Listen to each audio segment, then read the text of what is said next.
Seorang akhwat pernah berkata, al-yawma ahsanu mimmadin, bahwa faizun, orang yang hari ini lebih baik dari kemarin, dia orang yang beruntung. Al-yawma saba'u mimmadin, bahwa khasirun, orang yang hari ini sama saja dengan kemarin, dia orang yang merugi. Al-yawma qabihu mimmadin, bahwa satim, orang yang hari ini lebih jelek dari kemarin, dia termasuk orang yang celaka. Setiap orang pasti ingin beruntung, dan tidak semua orang akan mendapatkan keberuntungan. Tapi beruntung atau tidak beruntung sesungguhnya adalah cara pandang kita terhadap apa yang dapat kita dapatkan.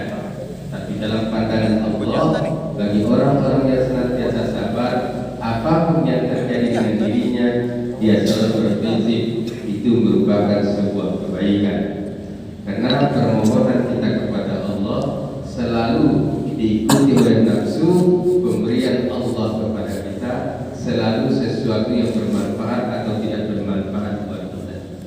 Seringkali kita mengukur penting atau tidak penting itu menurut ukuran kita. Idealnya penting atau tidak penting itu menurut ukuran Allah, karena Allah yang tahu kemampuan kita. Ya, komandan memberikan tugas kepada bapak-bapak sekalian, sudah tahu kalau tugas yang ini pas, kalau yang ini ya cocok dengan dia ini baik. Kalau yang ini tahu ya, masing-masing karakter kita, kemudian kemampuan kita dan peluang-peluang keberhasilan dalam tugas kan. Ya, jadi tahu. Karena yang menerjemahkan kemampuan kita, bos kita, komandan kita, atasan kita, yang menerjemahkan kemampuan kita sebagai makhluk Allah adalah Allah. Karena bahasa Al-Quran dikatakan, wa asa takrahu syai'an wa huwa khairul lakum, wa asa tuhibbu syai'an wa huwa syarrul lakum. Boleh jadi sesuatu yang kamu benci ternyata itu yang terbaik buat kamu. Boleh jadi pula sesuatu yang kamu senangi ternyata itu yang terburuk buat kamu. Karena cara kita menerjemahkan. Bapak nanti mungkin ada yang masih muda, mungkin ada yang punya anak umur baru 3 tahun, umur 4 tahun, lalu dia lagi asik-asik main HP. Jangan main HP sekarang. Tengok jam 6 lewat 5 menit, sebentar lagi waktu maghrib. Tolong pergi wudhu, sebentar lagi kita sama-sama ngerayakan ke masjid. Dia nangis. Nurut dia, kita telah menghilangkan kesalahan dia. Tapi nurut kita, turun waktunya nak kau main HP. Tak ada gunanya kau nongok di depan HP itu. Yang penting kini kau tu belajar, yang penting kini kau tu ngaji, yang penting sekarang kau itu ini. Kau boleh menangis sekarang daripada nanti kalau menangisnya kalau kau sudah tua. Nah begitulah saudara. Ketika Allah memerintahkan sesuatu kepada kita, mungkin ada sesuatu yang tidak kita senangi, tapi Allah tahu di balik yang kamu tidak senangi di dunia itu nanti ada nikmat yang besar di hadapan Allah Subhanahu wa Ta'ala. Maka oleh karena itu pandai-pandailah kita mensyukuri nikmat Allah Subhanahu wa Ta'ala. Dengan demikian syukur itu akan menambah nikmat-nikmat Allah. Nah sekarang kita sudah masuk tahun 1445 Hijriah. Ya, tahun Hijriah itu kalau ada orang memperingati tahun Hijriah itu sunnah dan sunnah.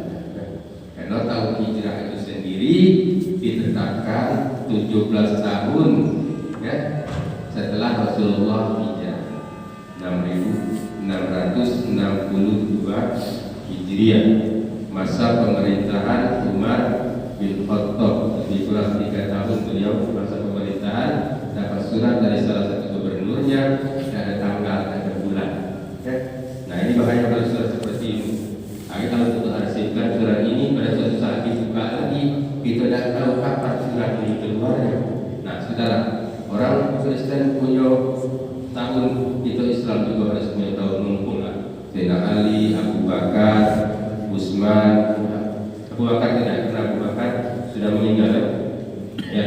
Ali, Utsman ya, kemudian Umar bin Khattab dan sahabat lain.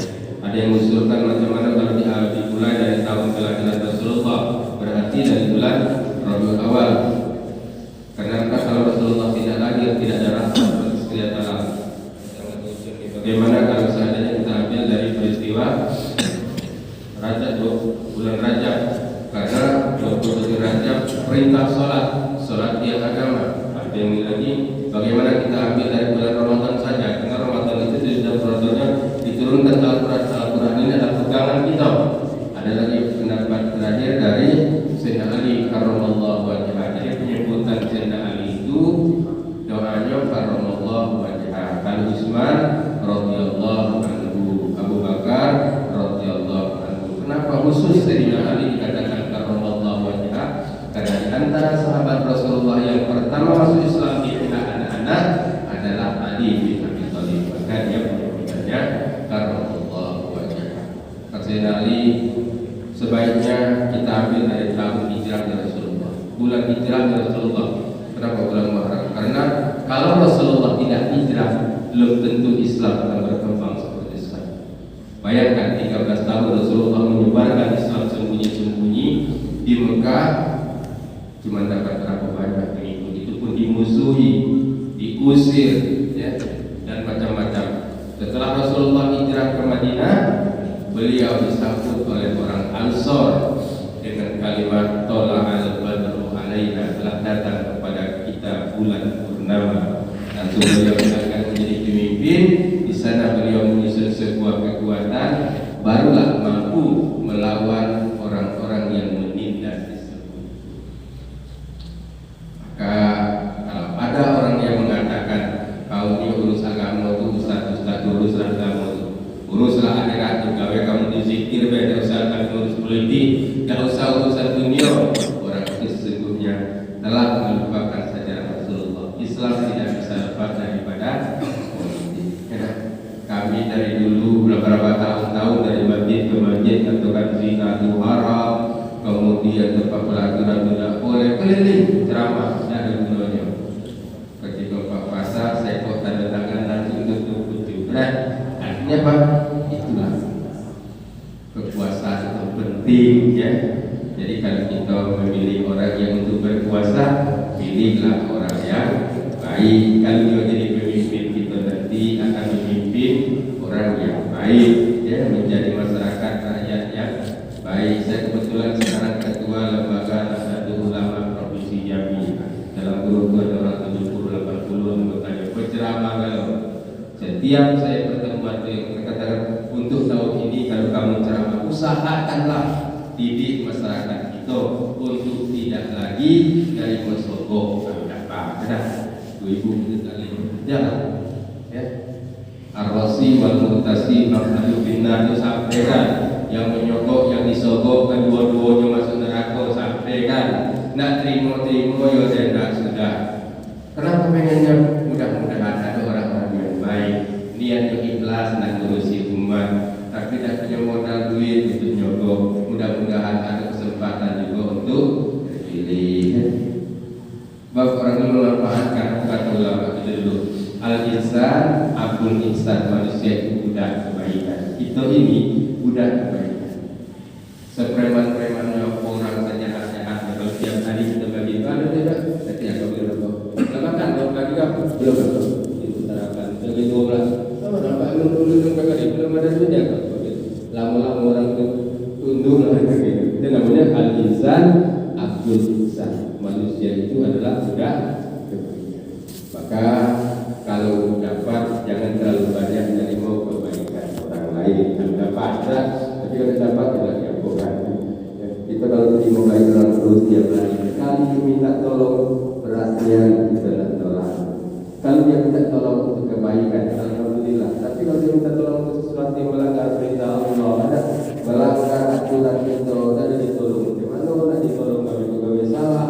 Kita dibebankan dengan pikiran dengan hal-hal yang tidak penting. Maka prinsip agama kita itu kata Rasulullah, al-yadul mulia khairun minal yadis sufla. Tangan di atas itu lebih baik daripada tangan yang di bawah. Rasulullah kalau ada orang membantu beliau cepat balas supaya agar hidup jangan terlalu banyak berhutang budi, hutang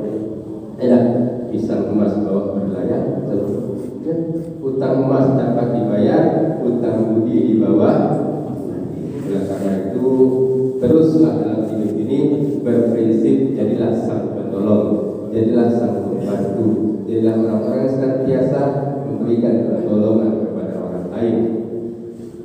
Ada orang atau ada seorang pejabat datang kepada ustaznya, "Guru, hidup saya banyak sering masa dimanfaatkan orang lain."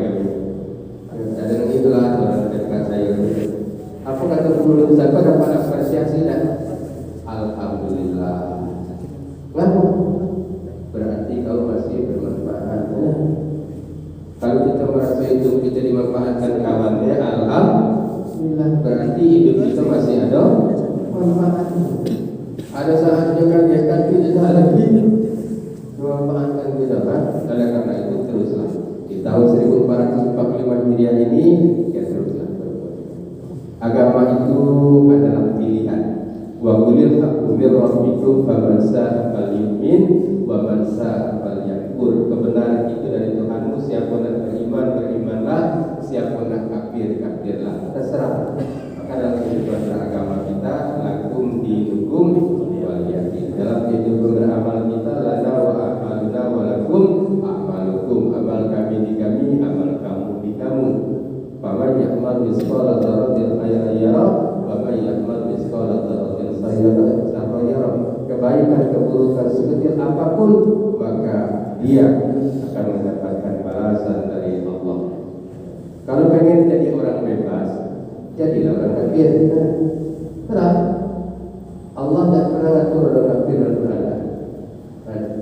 Nak mabuk mabuklah, nak berjudi berjudilah, nak apa dia bebas. Terang.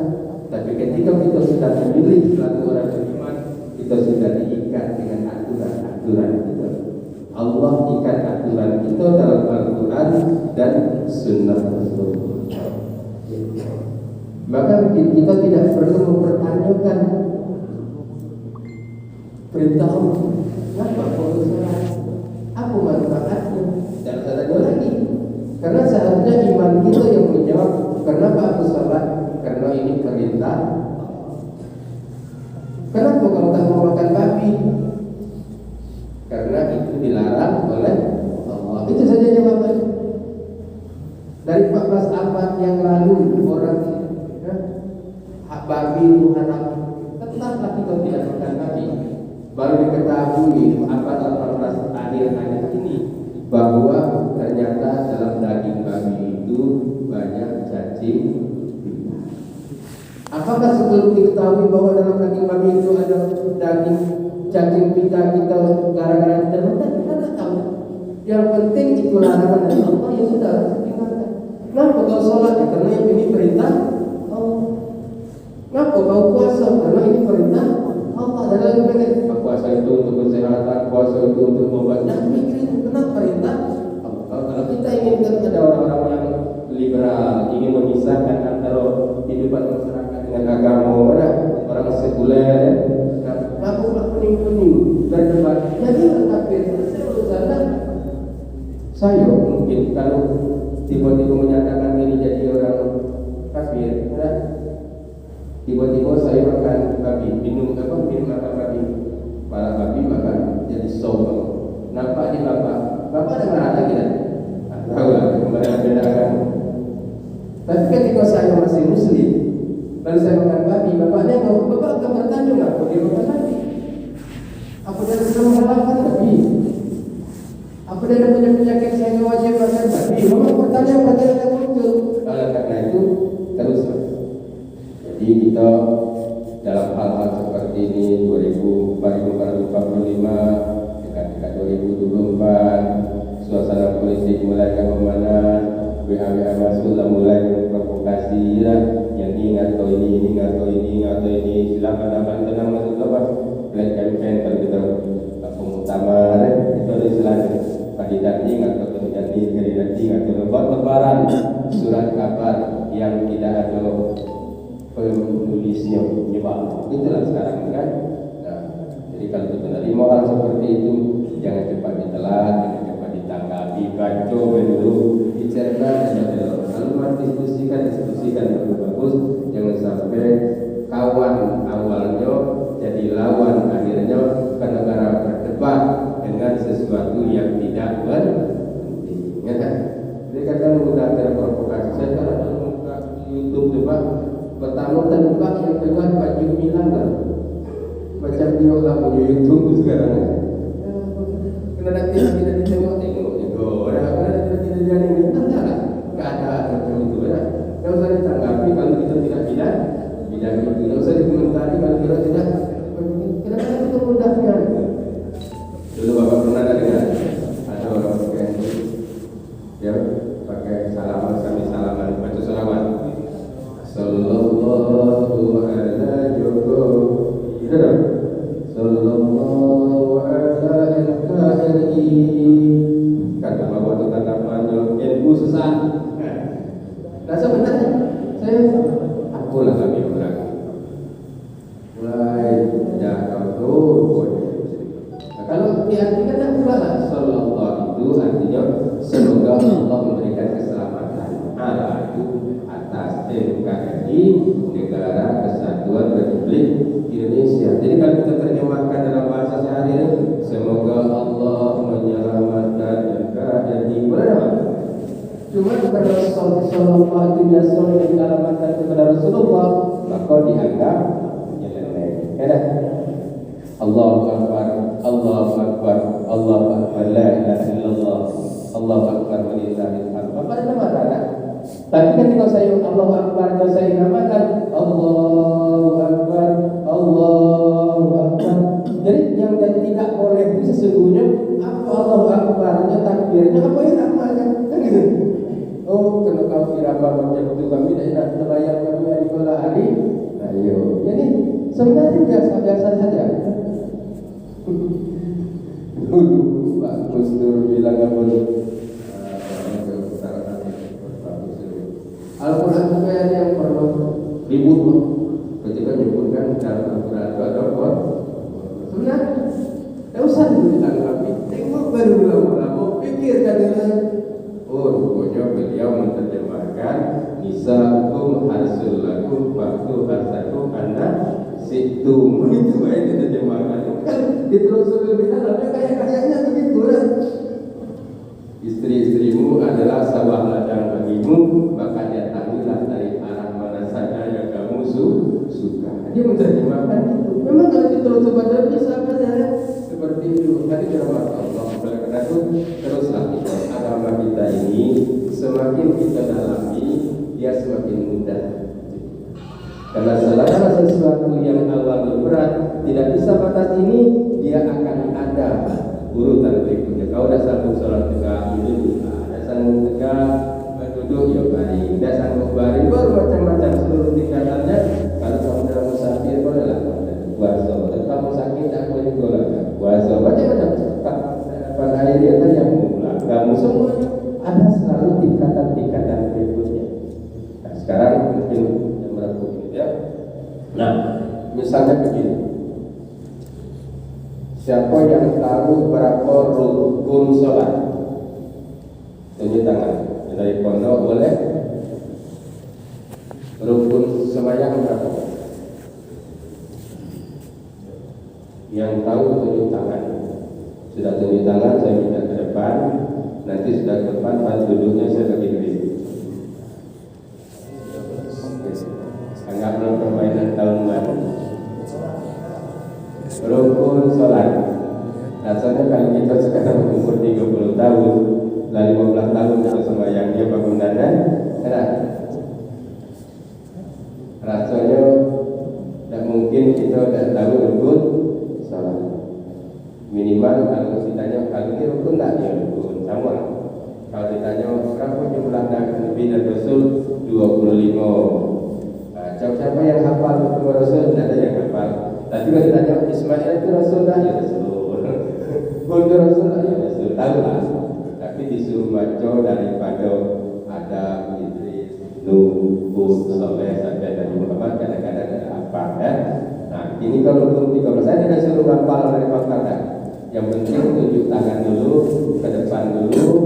Nah, baru kita berunding di depan. Kita selesaikan secara adat. Ayo, jangan takkan dihukum komentar dah kalau ada salah, okay? Kita jaga alihkan komentar dulu. Ada apa? Ayolah, seorang ya.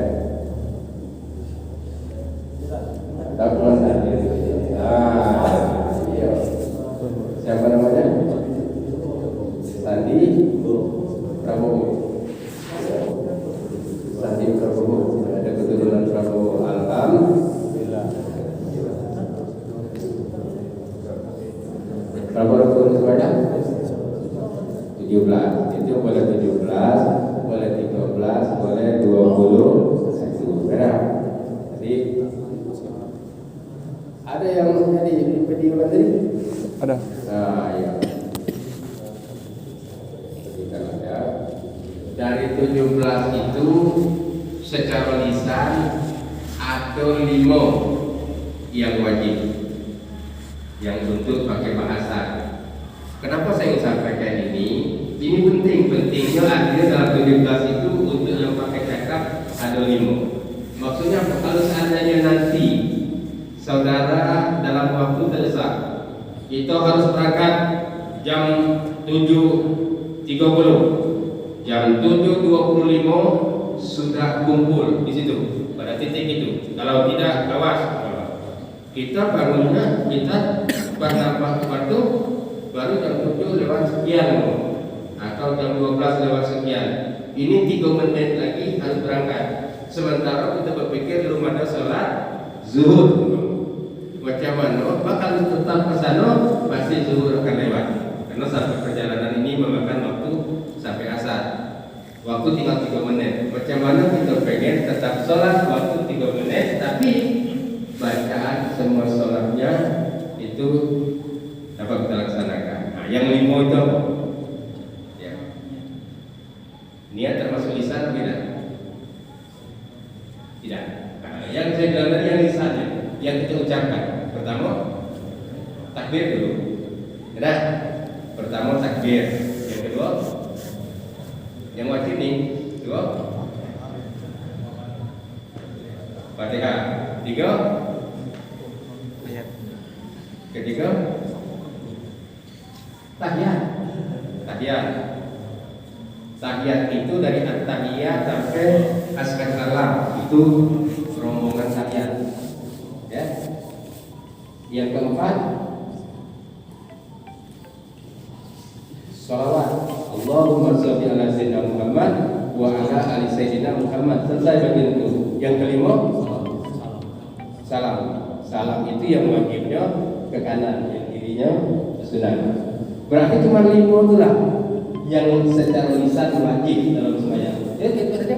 Misalnya kita nak cepat, Allahu Akbar. Langsung Bismillahirrahmanirrahim. Alhamdulillahirabbil alamin arrahmanir rahim maliki yaumiddin iyyaka na'budu wa iyyaka nasta'in ihdinas siratal mustaqim siratal ladzina an'amta 'alaihim ghairil maghdubi 'alaihim waladdallin. Allahu Akbar. Ayat setelah Fatihah sudah Allahu Akbar. Bacaan subhana rabbiyal azim wa bihamdihi sunnah. Yang wajibnya thama'ninah. Yang wajibnya itu cuma berhenti sebentar. Allah Sami'allahu liman hamidah. Allahu Akbar. Jadi wajib Rabbana lakal hamdu subhana rabbiyal azim wa bihamdihi itu sunnah.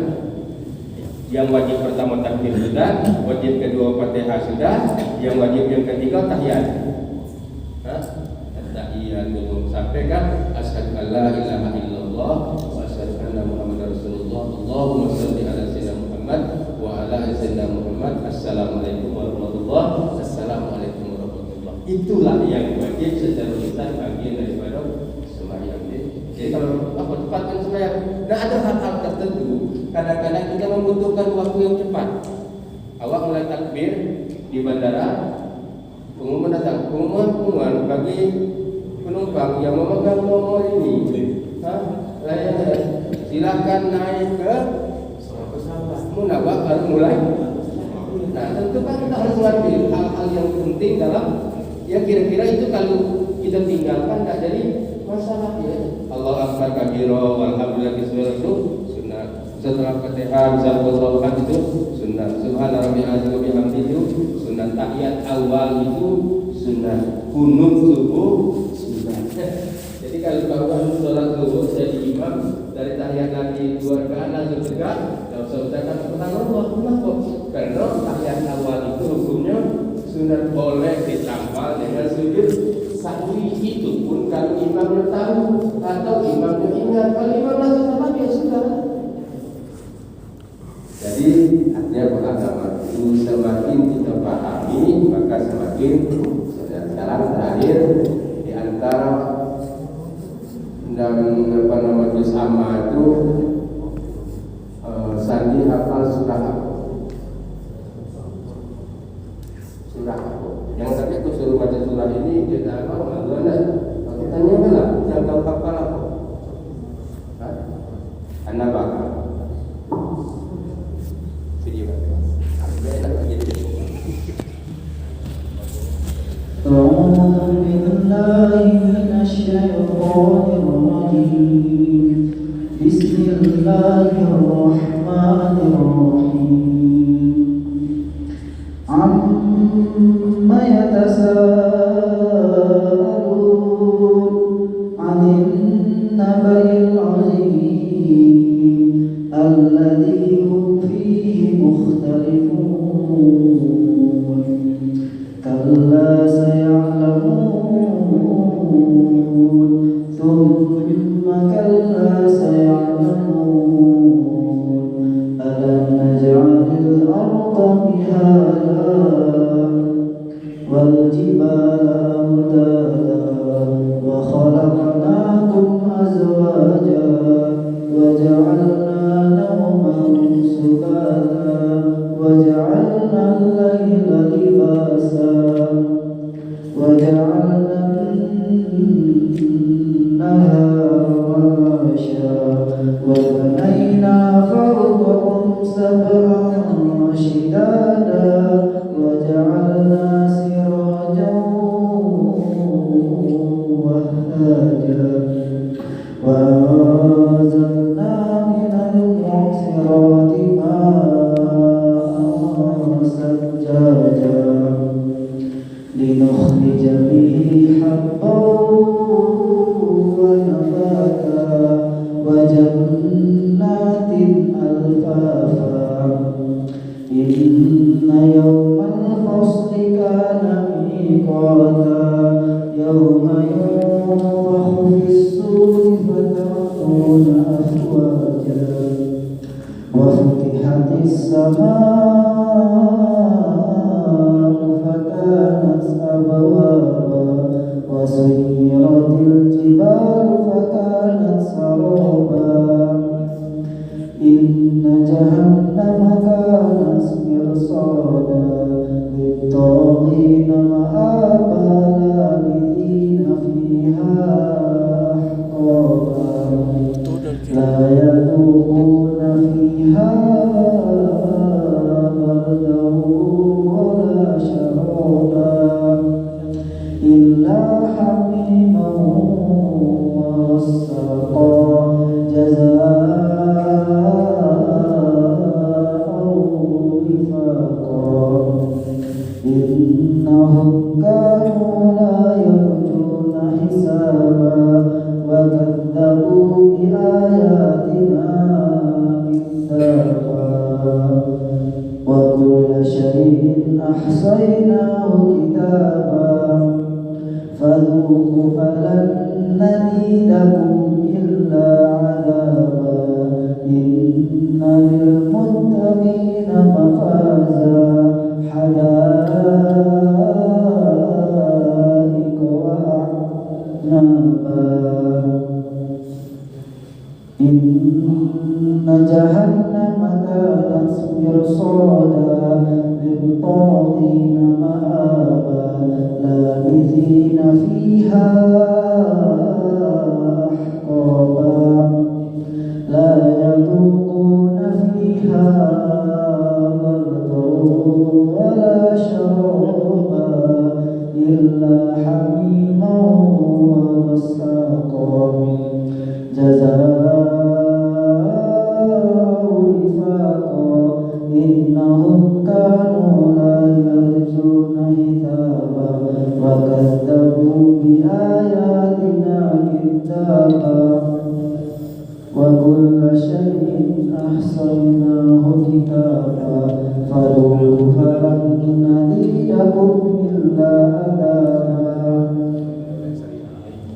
إن للمتقين مفازا حدائق وأعنابا وكواعب أترابا وكأسا دهاقا لا يذوقون فيها بردا ولا شرابا لا يسمعون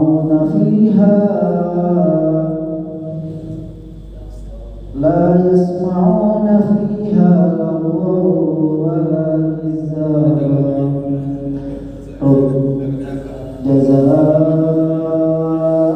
من ربك عطاء حسابا رب السماوات والأرض وما بينهما الرحمن لا يملكون منه خطابا صدق الله العظيم. Alhamdulillah. Tepuk tangan.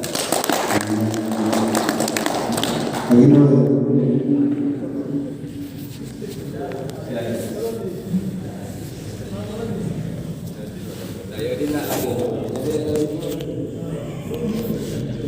Saya kan al-Qur'an kalau paling khusus lah.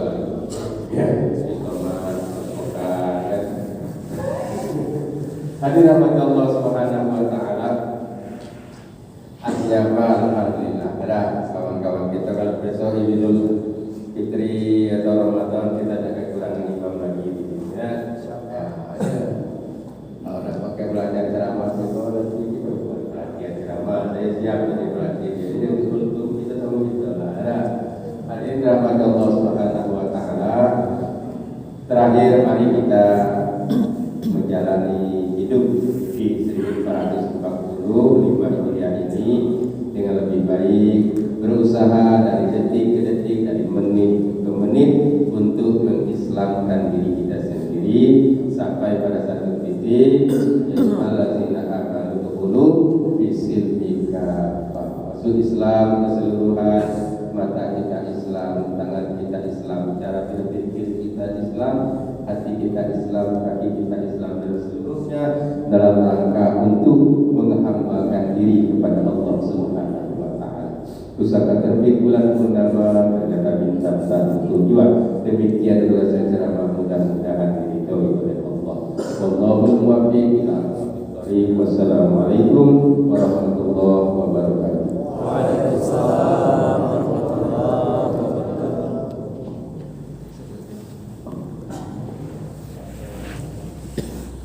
A'udzubillahi minasyaitonir rajim. Bismillahirrahmanirrahim. Alhamdulillahirabbil alamin. Allahumma shalli ala sayyidina Muhammad wa ala ali sayyidina Muhammad. Allahumma nawwir qulubana bi nuri hidayatik kama nawwartal arda bi nuri syamsika abadan abadan.